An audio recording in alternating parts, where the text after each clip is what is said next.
Suddenly, without knowing why, the wolf sprang out of his seat, leapt over the railing, sailed right over the orchestra pit and onto the stage. The audience gasped, and the orchestra kept right on playing. Carried away with the music, the wolf began to swirl about the stage. The pig dancing the part of the bride was confused. "Who are you?" she said in a stage whisper. "Just keep dancing," the wolf whispered back. Please press the red subscribe button and join Mrs. Read for Fun's community.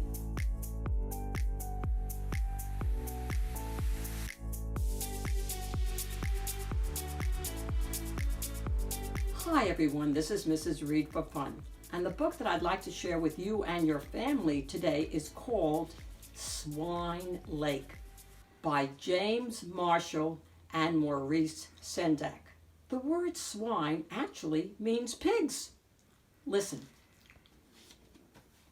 One wintry afternoon, a lean and mangy wolf found himself in an unfamiliar part of town. "I don't know where I am," he said, "but it's important to explore new places and expand one's horizons. I might discover all sorts of tasty morsels." Two young squirrels rounded the corner and scampered past. "Look at that poor old dog," one of them said. "He's on his last legs." And the squirrels were gone. Snorted the wolf. "Lucky for them, I'm not so swift as I used to be. Squirrel makes a superb afternoon snack." Winding his ratty scarf around his neck, he continued on down the street. "Old dog indeed," he muttered. In the middle of the next block, the wolf's nose began to twitch uncontrollably.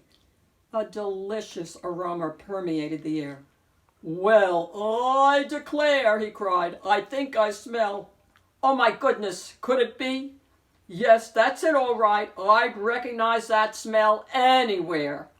He looked up and down the street, but there were no pigs about. "I don't see them," said the wolf, "but they're somewhere in the vicinity, that's for sure."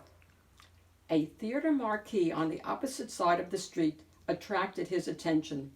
"Do my eyes deceive me?" gasped the wolf. "Does that say what I think it says?" Stepping across the street, he looked up at the marquee, which spelled out in large letters, Swine Lake, Bolshoi Ballet. Many photographs of the production were displayed outside the theater. Really, it was unbelievable. There were pigs in every picture, leaping, swirling, bowing, juicy pigs. The wolf's heart was racing. His paws were trembling. "Scrumptious, scrumptious," he exclaimed, dabbing drops of saliva from his lips. As he studied the photographs, the wolf was oblivious to his surroundings. Suddenly he realized that a large crowd had gathered on the sidewalk. Sleek limousines were gliding up to the curb, and well-dressed pigs were emerging and making their way into the theater. The wolf pulled up his collar and tried to make himself as inconspicuous as possible. Soon the aroma of pig, thinly disguised by French perfume, was making him swoon. Losing all self-restraint, he decided to waste no more time and pounce on the nearest pig. But several police officers were milling about. "Not a good idea," he said to himself. "Besides, what I really want is inside the theater." He observed that everyone entering the theater presented a ticket at the door. "I'll have to purchase one," he said. But when he looked into his coin purse, he saw that he was completely without funds. "They'll never let me in without a ticket," he cried in despair. At that moment, a limousine rolled up in front of the theater, and a fat old sow squeezed herself out onto the sidewalk. Squinting through her lorgnette, she said to the wolf, "Did you need a pair of tickets? My husband and I are tied up this evening and are unable to attend. He hates the ballet, you know, and will find any excuse. They're excellent seats, very near the stage." The wolf, who couldn't believe his luck, snatched the tickets from the old sow and pushed his way into the crowd. "Well, I never," said the sow, climbing back into her limousine. At the theater door, the wolf presented his ticket and stepped inside. Had the ticket taker been more observant, he would have noticed the long claws, and much that follows could have been avoided. Once inside, and he had never been in a real theater before, the wolf looked around with considerable interest. Everywhere he turned, pigs and hogs were standing about and chatting excitedly. Although some of them were wearing perfectly outlandish clothes, the others seemed not to take the slightest notice. The wolf moved easily through the crowd. "They'll notice me soon enough," he thought. An usher, dreamily lost in a book, escorted him to a seat. "Best seats in the house," she said. "You have a box all to yourself." The wolf slipped into a seat and was decidedly pleased. "It's only a short leap onto the stage," he said. As the orchestra in the pit was tuning up, his stomach was grumbling in anticipation. "I must remember not to gobble my food," he said. Soon the theater was filled to capacity. As the lights began to dim, a hush fell over the audience. It was a magical moment, and the wolf held his breath. A burst of applause greeted the conductor as he made his way through the orchestra. Mounting the podium, he bowed to the audience and beamed into the spotlight. The applause swelled. The conductor turned, nodded to his musicians, and lowered his baton.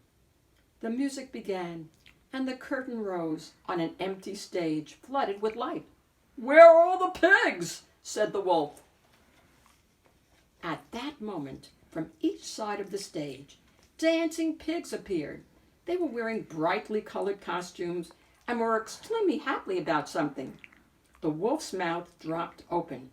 The pigs were even plumper and juicier than he'd imagined. "Photographs don't do them justice," he gasped. He began to consider his selection. Of course, he was going to eat them all. But why not have the juiciest first? He leaned forward to get a better look at the entrancing spectacle.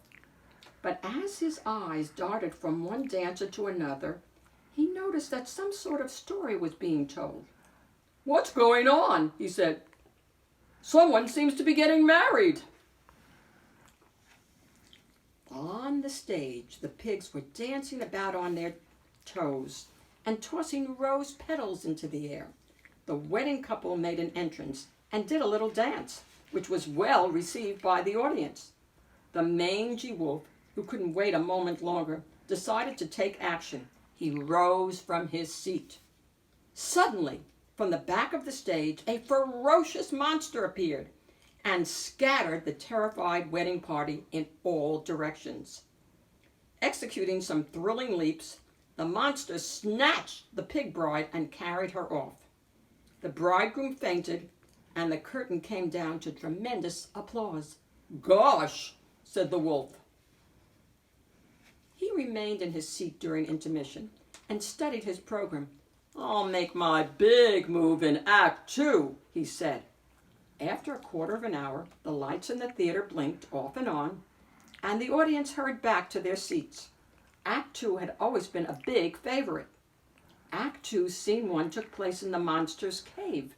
When the curtain rose, the monster was seen busily preparing a boiling kettle in which to cook the unhappy pig. "This is thrilling," said the wolf, who was closely following the action on stage. Just as the monster was about to toss the pig into the kettle, an old crone appeared at the door of the cave and danced in. She offered the monster a nectarine, and no sooner had the monster nibbled on the nectarine than he fell asleep. Suddenly, the old crone threw off her cap and mask. It was the handsome bridegroom come to rescue his bride. The two pigs did a dance of joy and hurried out of the cave. Act 2, Scene 2 took place on the banks of Swine Lake. It was clear from the exciting music that the monster was in hot pursuit of the pig couple, and that he was fast approaching. The pigs, unable to swim, prepared to meet their fate and did a sad little dance. At this moment, from out of the lake, the enchanted pig appeared, gathered them up in her velvet wings, and carried them across to safety. When the curtain fell, there were many shouts of "Bravo!" The dancers took many well-deserved bows, and the show was over. The wolf staggered out of the theater in a trance.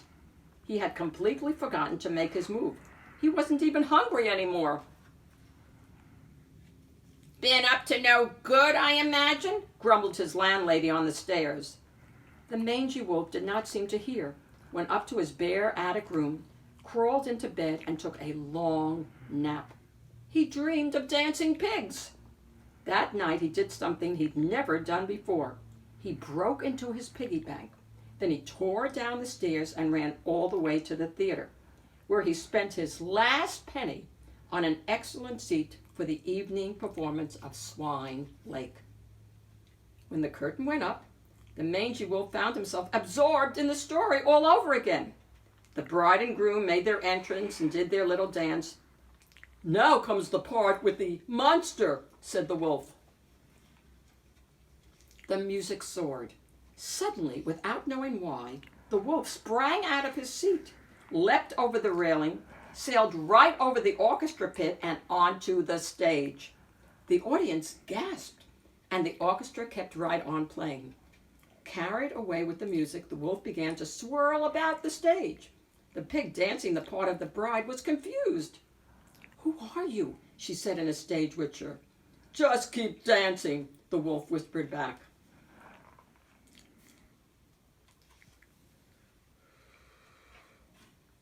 The audience, too, was somewhat confused. "They've changed the steps," someone complained. At that proper moment, the wolf picked up the frightened bride and carried her off stage. The bridegroom fainted, and the curtain fell. The applause was tremendous. "Such an interesting interpretation," someone said. Dropping the pig ballerina backstage, the wolf ran past the startled stage manager, out the stage door, and down the street. He did not stop running until he reached home. "Quite out of breath, eh?" said the landlady. "Leading a life of crime, no doubt." "You wouldn't understand," said the wolf. The next day, in a newspaper he found on a park bench, the mangy wolf read a review of Swine Lake. A surprise guest appearance in the first act was the highlight of the evening. Although the dancer, disguised as a wolf, and not the traditional monster, was a bit on the clumsy side, he lent a note of authenticity.